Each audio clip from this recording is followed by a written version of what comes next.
আন্তর্জাতিক সংবাদের শুরুতে জানাবো শিরোনাম। বৈরুতে বিস্ফোরণের ঘটনায় ১৬ জন গ্রেপ্তার।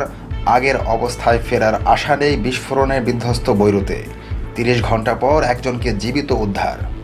ইরানকে কেন্দ্র করে ওয়াশিংটনের সঙ্গে রাশিয়া চীনের সংঘাত। চীনের সাহায্যে আণবিক বোমা পেতে চলেছে সৌদি আরব, নজর রাখছে উদ্বিগ্ন আমেরিকা। চীনকে পাল্টা চোখ রাঙানি।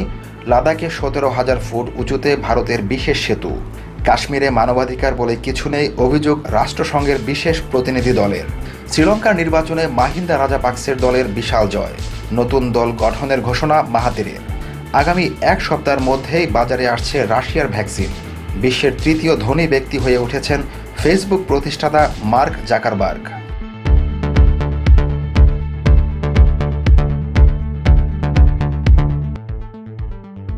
লেবাননের রাষ্ট্রীয় গণমাধ্যম জানিয়েছে, দেশটির রাজধানী বৈরুতের বন্দরে গুদামে ভয়াবহ বিস্ফোরণের ঘটনায় তদন্তের অংশ হিসেবে ১৬ জনকে গ্রেপ্তার করা হয়েছে। সেনা আদালতে সরকারের একজন মুখপাত্র বিচারক ফাদি আকিকি বলেছেন, ওই গুদামঘরের ব্যবস্থার সঙ্গে যুক্ত ১৮ কর্মী, বন্দরের কর্মকর্তা ও কাস্টমস কর্মকর্তাকে জিজ্ঞাসাবাদ করা হয়েছে। আকিকির বরাত দিয়ে লেবাননের রাষ্ট্র পরিচালিত ন্যাশনাল নিউজ এজেন্সি জানিয়েছে, তদন্তের অংশ হিসেবে ১৬ জনকে কাস্টডিতে নেওয়া হয়েছে। স্থানীয় গণমাধ্যম জানিয়েছে, আটককৃতদের মধ্যে পোর্টের জেনারেল ম্যানেজারও রয়েছেন। এদিকে লেবাননে ভয়াবহ বিস্ফোরণে বিধ্বস্ত রাজধানী বৈরুতে তছনছ হয়ে যাওয়া জীবন আবার আগের অবস্থায় ফেরার আশা দেখছেন না অসহায় হয়ে পড়া বাসিন্দারা। গত মঙ্গলবার বৈরুতের বন্দর এলাকায় বিস্ফোরণটি ঘটে। এতে বৈরুতের অর্ধেকই ধূলিসাৎ হয়েছে। মারা গেছে অন্তত ১৫৭ জন। লাখো মানুষ ঘরহারা হয়েছে। ধ্বংসস্তূপ থেকে আবার নিজেদের বাড়িঘর নতুন করে তোলার চেষ্টা করছে বৈরুতবাসী। কিন্তু আগের অবস্থা আর ফিরে পাওয়ার আশা নেই অনেকেরই। কেবল বৈরুতের বাসিন্দারা নয়, বিশ্লেষকরা বলছেন এই নগরী আর কখনোই আগের অবস্থায় ফিরে যাবে না। সিএনএনের প্রতিবেদনে বলা হয়েছে, বিস্ফোরণস্থল বৈরুতের বন্দর পোর্ট অফ বৈরুত ছিল লেবাননের সঙ্গে বহির্বিশ্বের যোগাযোগের প্রাণকেন্দ্র। সবচেয়ে খারাপ অর্থনৈতিক সংকটময় সময়ে থাকা লেবাননের অর্থনীতিকে সচল রাখার কয়েকটি কেন্দ্রের মধ্যে ছিল এই পোর্ট অফ বৈরুত। অর্থনৈতিক সংকটের মধ্যেও পণ্য পরিবহন চালু ছিল এই বন্দরে।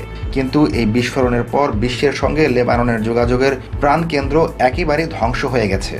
লেবাননের রাজধানী বৈরুতে ভয়াবহ বিস্ফোরণের ৩০ ঘন্টা পর এক শ্রমিককে জীবিত উদ্ধার করা হয়েছে। আমিন জাহিদ নামে ওই শ্রমিককে অজ্ঞান ও আহত অবস্থায় সাগর থেকে উদ্ধার করা হয়। উদ্ধারকর্মীরা ভূমধ্য সাগরের ৩০ ঘন্টা পর তাকে খুঁজে পান। তাকে আশঙ্কাজনক অবস্থায় হাসপাতালে ভর্তি করা হয়। গত মঙ্গলবার বিস্ফোরণের পর নিখোঁজ ব্যক্তিদের সন্ধানে ইনস্টাগ্রামে একটি পেজ চালু করা হয়, যার মাধ্যমে নিখোঁজ হওয়া আমিন জাহিদের পরিচয় মিলেছে। অস্ত্র বিক্রির ক্ষেত্রে ইরানের উপর জাতিসংঘের নিষেধাজ্ঞার মেয়াদ বাড়াতে তৎপর হয়ে উঠেছে ট্রাম্প প্রশাসন। রাশিয়া ও চীন এই প্রচেষ্টার বিরোধিতা করছে। আগামী সপ্তাহে নিরাপত্তা পরিষদে বিষয়টি ফয়সালা হবার কথা। করোনা সংকট সত্ত্বেও বিশ্বে সংঘাতের কারণগুলি থেমে যায়নি। মার্কিন যুক্তরাষ্ট্র ও ইরানের মধ্যে উত্তেজনা আবার মাথাচাড়া দিয়ে উঠছে। অস্ত্র বিক্রির ক্ষেত্রে ইরানের উপর জাতিসংঘের নিষেধাজ্ঞার মেয়াদ বাড়ানোর সময় এসে যাওয়ায় সেই সংঘাত আবার প্রকাশ্যে আসছে। আগামী 18 অক্টোবরের মধ্যে এ বিষয়ে সিদ্ধান্ত নিতে হবে।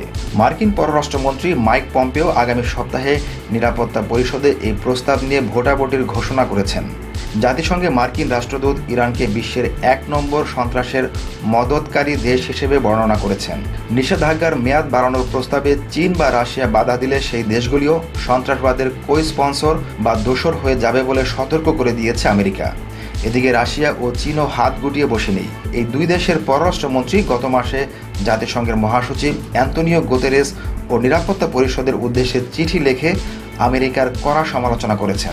রাশিয়ার পররাষ্ট্রমন্ত্রী সের্গেই লাভরভ ট্রাম্প প্রশাসনের বিরুদ্ধে রাজনৈতিক উদ্দেশ্য প্রণোদিত প্রচার অভিযানের অভিযোগ এনেছেন। অস্ত্র বিক্রির ক্ষেত্রে ইরানের উপর স্থায়ী নিষেধাজ্ঞা চাপানোর প্রচেষ্টার জন্য তিনি সব দেশের উদ্দেশ্যে আমেরিকার নিন্দার আহ্বান জানিয়েছেন। চীনের সাহায্যে পারমাণবিক বোমা বানাতে চলেছে সৌদি আরব। ইতিমধ্যে কাজও এগিয়েছে অনেকটা। বোমা তৈরির জন্য ইউরেনিয়াম সংশোধনের কাজ এগিয়ে নিতে একটি নিউক্লিয়ার প্ল্যান্টও বানিয়ে ফেলেছে দেশটি। এমনটাই মনে করছে মার্কিন প্রশাসনের একাধিক শীর্ষকর্তা। সম্প্রতি মার্কিন পত্রিকা দ্য ওয়াল স্ট্রিট জার্নালে একটি প্রতিবেদন প্রকাশিত হয়। সেটিতে বলা হয়েছে, চীনের মদতে একটি আণবিক চুল্লি তৈরি করেছে সৌদি সরকার। ইরান সীমান্ত থেকে সবথেকে বেশি দূরে সৌদি আরবের উত্তর পশ্চিমে মদিনা ও তাবুক শহরের মাঝে আণবিক চুল্লিটি তৈরি করেছে রিয়াদ। ওই চুল্লিতে ইউরেনিয়াম ধাতু থেকে ইয়েলো কেক উৎপাদনের কাজ শুরু হয়েছে।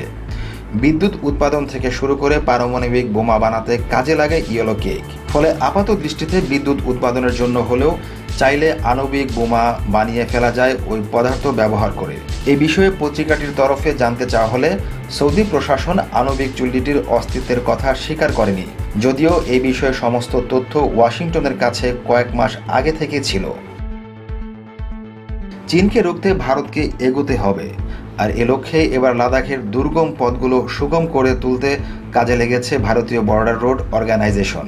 শায়েক নদীর হিম শীতল পানির উপর দিয়ে ভারত বিশেষ সেতু তৈরি করছে, যা সারা বছর ব্যবহার করা হবে এবং কৌশলগতভাবে ভারতের এই সেতু নির্মাণ এক বড় চাল।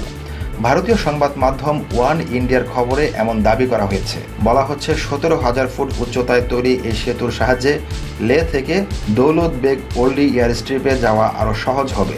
কয়েক মাস ধরে চলছে লাদাখ সীমান্তে ভারত ও চীনের মধ্যকার উত্তপ্ত পরিস্থিতি। চীনের দাবি ছিল প্রকৃত নিয়ন্ত্রণ রেখার এপারে ভারতের দিকে পরিকাঠামো গড়ে তোলার কাজ বন্ধ রাখা হোক, যা মেনে নিতে নারাজ ভারত। ভারতের দিক থেকে গত বছর তৈরি করা 255 কিলোমিটার দীর্ঘ ডাবরুক শিয়ক ডিবিও রোড তৈরি করা নিয়ে চীনের মূল আপত্তি। এই রাস্তা তৈরির ফলে সীমান্তে ভারতীয় সেনাবাহিনীর যাতায়াত এবং নজরদারি চালানোর ক্ষেত্রে অনেক বেশি সুবিধা হয়েছে। তবে পরপর সংঘর্ষ ও চীনের আপত্তি সত্ত্বেও ভারত এই রাস্তা তৈরির কাজ জারি রাখবে বলে জানা গেছে। কাশ্মীরে মানবাধিকার বলে কিছু নেই। ভারত সরকার এখনও যদি এই বিষয়ে কোনো পদক্ষেপ না নেয়, তাহলে পরিস্থিতি সামাল দিতে আন্তর্জাতিক সংগঠনগুলোকে পদক্ষেপ নিতে হবে বলে মন্তব্য করল রাষ্ট্রসংঘের মানবাধিকার পরিষদের বিশেষ প্রতিনিধি দল। 370 ধারা প্রত্যাহারের পর থেকে ভূস্বর্গের মুসলিম বাসিন্দাদের উপর আক্রমণ চালানো হচ্ছে বলে অভিযোগ তাদের।